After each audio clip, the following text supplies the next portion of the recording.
بدنتون هر روز داره با شما حرف میزنه ولی ممکنه گوش ندید یا اصلا اون صداها رو نشناسین که چی میگه. امروز قراره که راز این زبون مخفی رو براتون باز کنم. 8 تا پیام مختلفی که بدنتون هر روز ممکنه برای شما بفرسته. توجه کنید چون ممکنه که خودتون رو توی یکی از این پیام ها پیدا کنید. اولین پیام، اون ترک های آزاردهنده گوشه دهانتون.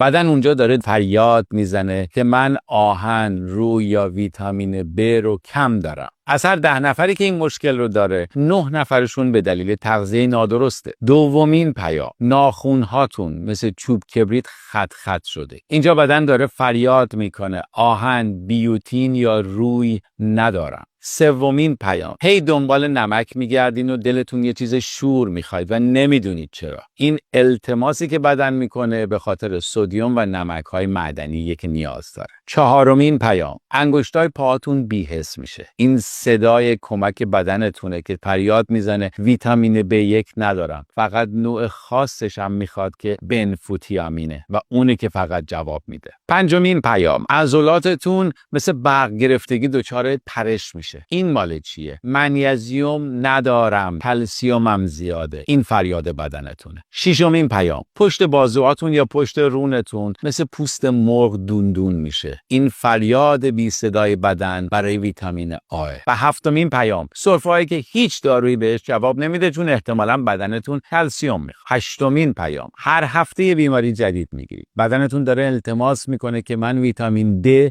و روی میخوام ندارم. حالا که زبون بدنتون رو یاد گرفتید یادتون باشه اینا فقط نشونه های اولیه است. برای تشخیص قطعی حتما به پزشکتون مراجعه کنید. اگر این اسرار براتون جالب بود حتما ذخیره‌اش کنید و با عزیزاتون به اشتراک بذارید و برای اطلاعات کاملش همین ویدیو رو به صورت کامل تو یوتیوب براتون ضبط کردم. شاد و تندرست باشید.